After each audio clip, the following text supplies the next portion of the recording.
क्या चाहते हैं? हम क्या चाहते हैं? सबूत देना नहीं, जवाब देना नहीं, इल्जाम लगाने। तो मैं तो सबसे पहले ये तहकीकात का मुतालबा करती हूँ कि ये बात छोड़, ये टेस्ट केस बनाना चाहिए इस शख्स को। अगर उस वक्त पीटीवी और रेडियो पाकिस्तान पे जो हमला किया था ना इस ग्रोह ने 2013 में, जब चाइना 14 में जब चाइना का सदर आ रहा था, उस वक्त इस फितने को खत्म करना चाहिए था, इसका सर कलम करना चाहिए था इन फितनों का। ये वही फितना है जिसने वो रेडियो पाकिस्तान पर तब हमला किया था, डी चौक पे कब्रें खोदी थी, गंदे कपड़े सुप्रीम कोर्ट को बंद किया था, पूरी पार्लियामान को बंद किया था। ये वही फितना है, ये वही फितना है। उसी फितने ने फिर आरटीएस बैठाया, मैंडेट चोरी किया, मुल्क को माशी तौर पर मफलूज किया, माशरती तौर पर मफलूज किया, सियासी तौर पर मफलूज किया। ये वही फितना है जिसने IMF को खतूत लिखे कि मैं मुल्क को डिफॉल्ट करके गया हूं, इस मुल्क को नहीं तुमने मदद देनी। ये वही फितना है जिसने दोबारा मुल्क के अंदर दहशतगर्दी वापस लेकर आए। ये वही फितना है जिसने दोबारा से 9 मई वाले वाकयात किए, लूट लूट के खसूट खसूट के मुल्क को चले गए। 9 मई में रियासत पर तल चढ़ दौड़े। इसी फितने ने रेडियो पाकिस्तान पेशावर पर हमला किया, यादगारों पर हमला किया, शोधा की, GHQ पर हमला किया। इनकी आंख ठंडी नहीं हो रही, इनकी बकवास खत्म ही नहीं हो रही। मतलब कि किधर मुल्क को लेके जाना चाहते हैं? क्या चाहते हैं मुल्क से? आप आके बता दें कि हम ये चाहते हैं मुल्क को करना। मतलब हम लोग, please, I respect and I request everyone कि हम लोगों को सबको जिम्मेदारी का सबूत देना चाहिए।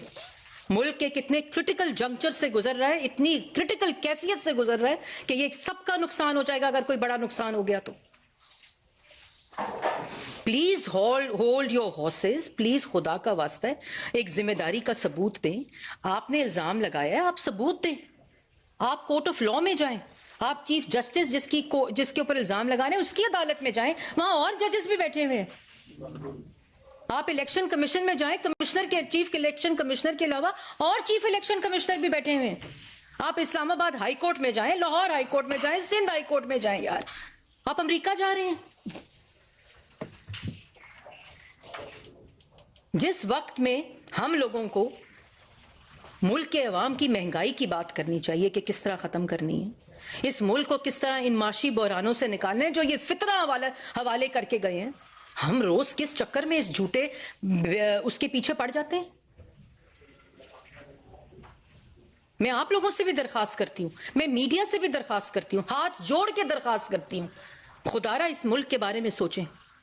मैं आज भी कहती हूं, किसी को कोई एतराज है, किसी हल्के के ऊपर एतराज है, किसी भी रिजल्ट के ऊपर एतराज है, किसी एक फॉर्म 45 के ऊपर एतराज है, आप उसको लेके जाएं, इलेक्शन कमीशन के सामने रखें।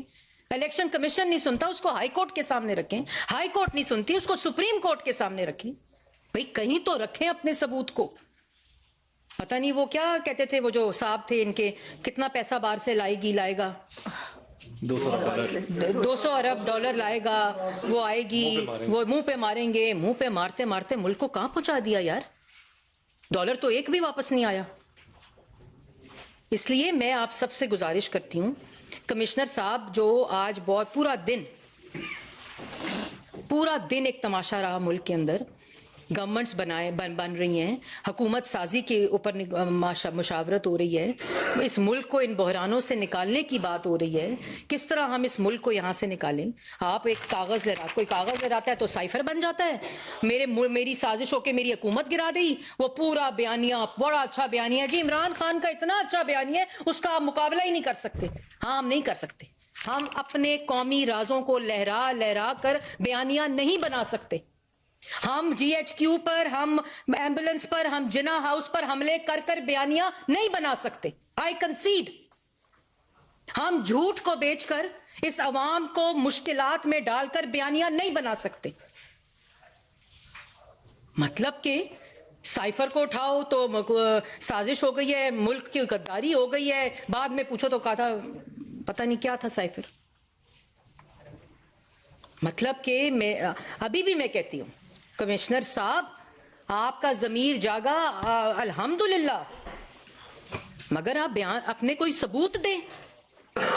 वो चीफ जस्टिस साहब की मैं भी स्टेटमेंट सुन रही थी जब मैं प्रेस टॉक करने आ रही थी कि भाई इल्जाम लगाना सबका हक है। मैं आप पे इल्जाम लगाऊं, आप मेरे पे इल्जाम लगाएं, सबूत दें। ये तमाशा खत्म ही नहीं होता इल्जाम का। इन्होंने चौकों पे खड़े होकर लोगों को इल्जाम लगाने की तरबियत दे दी है। जिस दिन किसी की बच्ची के ऊपर आवाज कसी जाती है उस दिन एहसास होता है कि क्या ये तरबियत है जो हमने जिस कौम को जिस तरबियत के ऊपर लगा दी है, अपनी यंगर जनरेशन को किस तबाही के ऊपर लगा दी है। आप भी बदतमीजी करें, आप भी आगे से जवाब दें। किस तरफ लेके जाना चाहते हैं हम मुल्क को? जी सवाल कोई है तो पूछिए। ये बताइएगा कि आप जो कमिश्नर साहब हैं, पहले ये कह लें ना सबके जवाब। कमिश्नर है वो ये कह रहे हैं कि आरओ और डीआरओ मेरे पास आए और आके रोते रहे बहुत ज्यादा, तो अगर वो आरओ और डीआरओ सामने आ जाए तो उसके बाद क्या चीजें क्लियर हो जाएगी मुकम्मल तौर पे? ओ भाई सामने किधर आ जाएं? आरओ ने जाकर इलेक्शन पोलिंग स्टेशन से प्रिजाइडिंग ऑफिसर से रिजल्ट लेके जमा कराया। वो कहीं छुपे तो नहीं हुए, वो कोई मखलूक तो नहीं है जो नजर नहीं आ रही, वो जिंदा जागते लोग हैं। सामने आए, पीछे रहे, साइड पे खड़े हों। उन्होंने अपनी जिम्मेदारी पूरी की है, रिजल्ट दे दिया। आपके पास कोई ऑल्टरनेटिव रिजल्ट है, आपके पास कोई सबूत है, दे दें। किसने रोका है आपको? आपने न्यूयॉर्क जाके देना है, आप न्यूयॉर्क जाके अपने सबूत दे दें। वॉशिंगटन जाके देना है, वॉशिंगटन जाके सबूत देने। सबूत तो दे यार। अच्छा मैडम ये बताइए कि कमिश्नर साहब ने बराह रास्त मुस्लिम लीग नून पर इल्जामात नहीं लगाए। ये इल्जामात चीफ इलेक्शन कमिश्नर साहब पर हैं और चीफ जस्टिस ऑफ पाकिस्तान पर हैं, तो मुस्लिम लीग नून क्यों इतना गुस्सा कर रही है? आपने शायद पूरी स्टेटमेंट नहीं सुनी। और मैं गुस्सा नहीं कर रही। I swear to God I am sad. मैं दुखी हूं। उन्होंने कहा पिंडी डिवीजन के मुस्लिम लीग नून के जीते हुए उम्मीदवारों को ठप्पे लगाकर 50-50 हजार की लीड दी गई है, ये कह रहे हैं। और मैं एक और भी बात कहना चाहती हूं, ये जो कमिश्नर साहब है ना, इनको फौरी तौर पर ECL पे डाला जाए। इनको भागने की ना, जहां से मददें मांग रहे हैं दुनिया के किसी भी हिस्से, दे ही should be put on ECL immediately.